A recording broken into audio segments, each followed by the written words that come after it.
happy Valentine's day लोगोफोर जों दा थांगासिनो बेरायनो आरो माने कापल्सफोरखौ नायनो आंजों लोगोआवनो सासे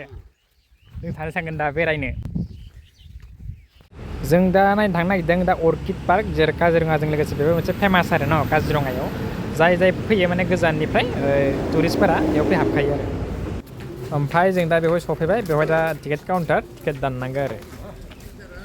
नै जों दा टिकेट दानबाय सासेयाव 260 जायोमोन सानैजों ओमफ्राय फरेस्ट नायनायखाय 200 लाबाय आरो सानैजों इथ' इनिनो आंसो दा बाक्सानि बेवहाय गोबां फरायसाफोराबो फैयो बास लायै लायै स्कुलनिफ्राय माने बेवहाय गोबां सोलोंनो गोनां दं आरो न काजिरङायाव फैब्ला टुरिस्टफोरा नैबेयावबो हाबो आरो नेसनेल पार्कजों लोगोसे बेयाव हाबफैयो ओमफ्राय नै गादा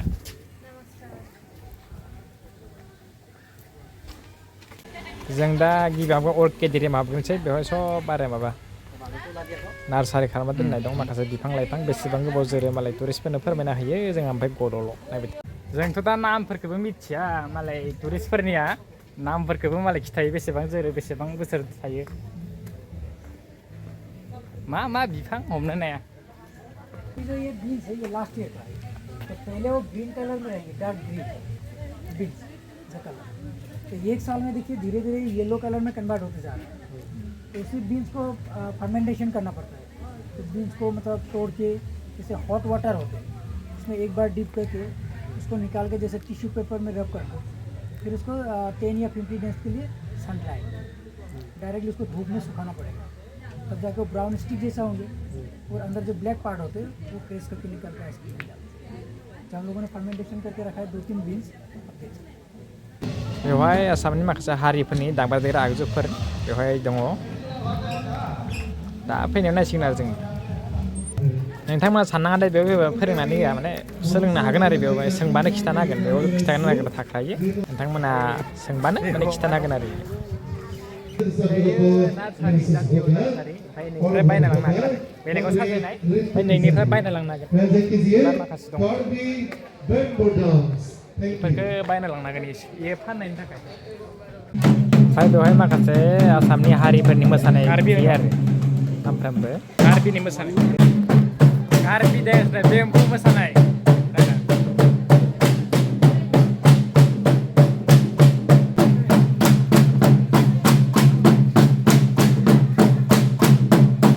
एबार मिसिंनि मोसानाय फैगोन मिसिंनि बर'नि गैया नालाय खिन्थु बेयाव मिसिं बेवहायनो कार्बिनिमोन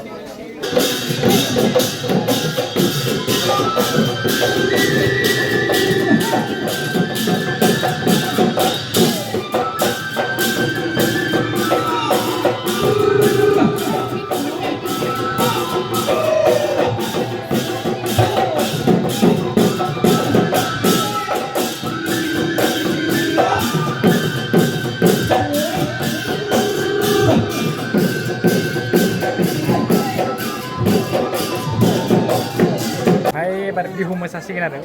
हारसानि बेखौल' नुबाय थाखायो ओमफ्राय मिसिंफोरखौ ओमफ्राय कार्बिखौ बारा नुवामोन आरो दा नुबाय कार्बि आंलंनि खाथियावनो नांजाबनायानो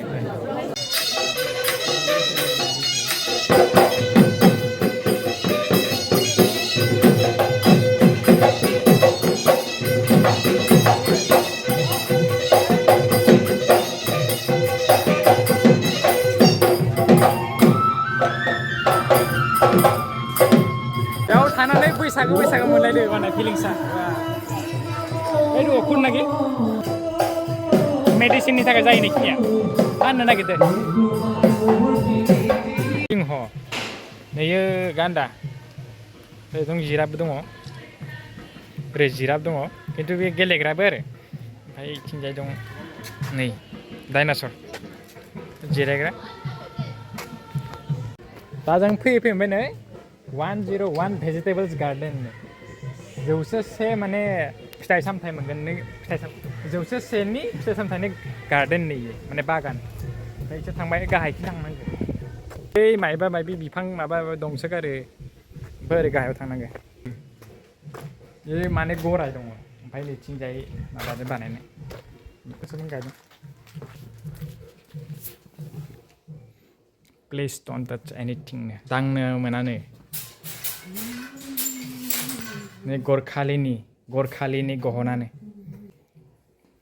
कारेन्स अफ डिफारेन्ट काउन्ट्रिस कारेन्सिफोरखौ नुगोन आरो बेलेग बेलेग हादोरनि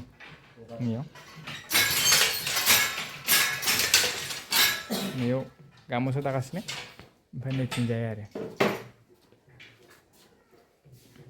नैथिंजाय बेम्बु गार्डेन दंमोननो ओमफ्राय गोजौखिसो थांनांगोन बेम्बु गार्डेना आरो थांफिननांगोनलाय गोजौआव पार्क दंनो ओमफ्राय माबा बेम्बु पार्क नैथिंजाय दङ नैथिंजाय दं नुवाबो बै न' सिङाव माखासे दंफां लाइफां गायनाय दोननाय दं आरो नार्सारि खालामनाय नै जेथिंजाय थांबानो माने बेम्बु दं बेम्बु माने माखासे रोखोमनि बेम्बु पार्क नायफैबाय ओमफ्राय जोंनि बायसानो फ्राय एखे नैफोर एसे बेलेग होनानै बेलेग बेलेग जाथिनि दं होनना बुंदों टुरिस्टफोरा फैबोलाथाय काजिरङा नेसनेल पार्कखौ नायखागोन आरो ओमफ्राय नै मोनसेखौ नायगोन आरो बे मोननैखौ देखायखाथारगोन नायनो र' मा मा औवा दङ मा माबा लिरनाय दङ जंगल बिजुलि बेम्बुसा पलिडा बेम्बुसा वेमेन लिरनाय दङ बेम्बुसा कलसिबा होनो एसामिसाव ओमफ्राय बेम्बुसा वामिन इंलिसाव रोङालै जों बारा बिदिखौ जोंनिखौ बिज्लिवा होनो इउनिफर्म इंलिसाव मालाय बेम्बुसा पलिडानो आंथ' रोङालै इंलिसाव मा होनो बर'आवल' रोंगो मा लिरनाय दङ घाबौबा ना मा लिरनाय दं घाबौबा बेनिफ्राय डेन्ड्रकेलेमास गिगान्टास इंलिसफोर बारा रोङालै मेट्रिक फेल नालाय गथ'फ्रा फैयो नालाय ओमफ्राय जाय मोसायो जाय खननो हायो बेयाव खनसे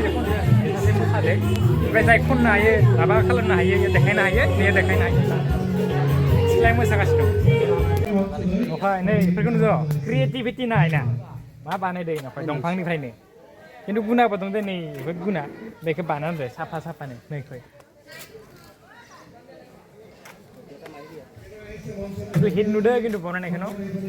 बेफोरो दङ बहुद दङ माने सोलोंनो गोनां बहुद जाथिनि दं माने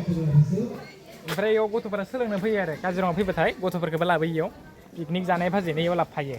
बारा लाया बेयाव 100 लायो खोना ओइ इण्डियानि थाखाय ओमफ्राय टुरिस्टबाथाय माबा बेलेग माबाने फरेनारबाथाय एसे दाम बारा लायो बेयाव ड्रेस नांगौबा ड्रेस मोनो आरो ओमफ्राय कार्बि मिसिंफोरनि बर'नि आर'नाइबो दं ओइयाव आर'नाइबो दङ ओमफ्राय मिसिंफोर दं कार्बिफोरनि दङलै बहुद जाथिनि ओमफ्राय नैहाय दामग्रा देंग्रा मोनगोननो फक आर्टिस्ट इन्डिजिनास मिउजिकेल इन्सट्रुमेन्ट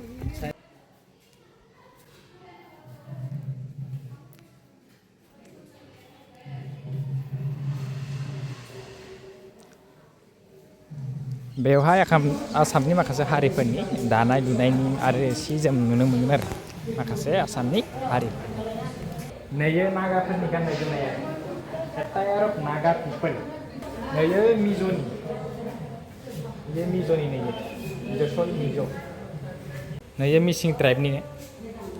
माबा नाम नालाय बहुद नाम दं बहुद आं ओरैबायदि गोसोआव थानो नैयो जाबाय मरान कमिउनिटिनि मरान नेचारेल डाइ वर्क सिल्क ओमफ्राय जोंनि बर'नि दख'नाबो दं इयाव नोंसोर फैबा नुगोन नै बेयाव दं दख'ना ड्रेस अफ एटायार बड' ट्राइब ड्रेसेस एन्ड एटायार्स अफ बड' ट्राइब दं नै दख'ना डनेट खालामदों पृथ्वीराज मुसाहारि खन्थि बाजार लामदिंनिफ्राय ओमफ्राय गामसा दं नै आर'नाइबो दं बे मोनसेखौ नायख'नो जायो आरो बेयाव फैबाथाय सानसे नायबाबो फोजोबनाय आरो बहुद दं माने ओमफ्राय इच्छाबो दं बहुद दं आरो मा बुङो आरो आं जामायाव फैदो मामोनलाय बिदि मामोनबा नामखौ आं बावगारबाय खिन्थु बेयावबो दामग्रा देग्रा दङ नै बहुद दङ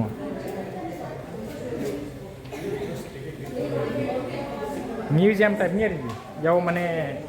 नायनो हागोन आरो लारु बर'नि दंना गैया बेखौ नायनांगौ लिरना दंजोबखायोलै मा मा नाम खुन्दुं लुनाय मानाय मा दङ बहुद मिथिनो गोनां दं आरो बेवहाय फैबानो सब मिथिजोबगोन आरो ओमफ्राय दा जों फैबाय आरो ओमफ्राय बेयाव सोलोंनो गोनां बहुद दङ ओमफ्राय मा होनो बारा गोजान नङा कहरानि 1.5 किल'मिटार ओमफ्राय बेयाव नुगोन आरो फरायसाफोरा फैयो ओमफ्राय फरेन टुरिस्टबाथ' फैखाजागोन आरो बेयाव सोलोंनो गोनां बहुद दंलै उन्दै गथ'फोरा बेनिफ्राय जोंथ' बारा मिथिया नालाय आरो फरेनारफोरथ' बुंनांला आरो वाव नाइस ओरैसो होनखायो नैयाव दं आरो आखाइजों बानायनाय दंफांनिफ्राय आर्ट क्राफ्टनि बे सिङाव गान्दाफोर दङ ओमफ्राय बेफोर जग्राबो दङ बेफोराव दंफांजों बानायनाय गान्दा दं मैदेर दं बै गान्दा जों दा थांगासिनो दं मानदु रिजर्टआव माने बे कार्बि आंलंआव गोलैयो आरो मानदु रिजर्ट होननाया दा जों बेरायनो थांयो आरो ओयो काजिरङानि सबसे गिदिर हटेल लांहैयो बेयाव सबसे बांसिन मानसि जायो बेनिफ्राय इयाव मोनसे दङ ओमफ्राय बै एखे गेट खाथियाव मोनसे दं मोनथाम बुहुद माने फेमास आरो नै आयरा होनबाथाय काजिरङाखौ मिथिगोन आरो हटेल होनबाथाय आयरा ओमफ्राय दा जों मोनफैबाय हाबनोसै आरो एक्जाक्टलि गेस्टआवल' हाबनो हायो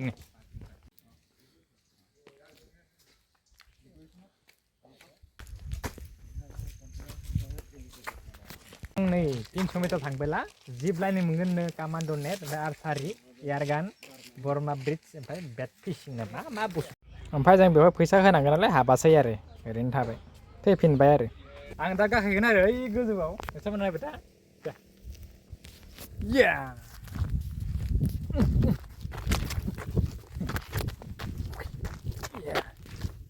बायाव गाखोगोन आरो दा आं बेयाव ओमफ्राय आथिङा लेंग्रा आंनिया दा मुलिबो जानांगोन ओइ गोजौ गाखोनांगोन बा ओइ खोनाया माने ओइखो जा गोलैनांगौबाथाय थैखाबाय आरो सासेया गाखोनो लानानै ओंखारनो हायाखै नुवाखै गाखोनो लानानै नै जुथाखौ गारहरलायबाय फिस्ला जे बाला दं दे ओंखारनो खस्थ' जादों दा जोङो कफि लोंनो नागिरदों जनै लोगो ओमफ्राय मिसिं हारिनि दै आं बर' माबा एसटि आरो मेंबाय ओमफ्राय जिरायबाय थाबाय नै सासेयाबो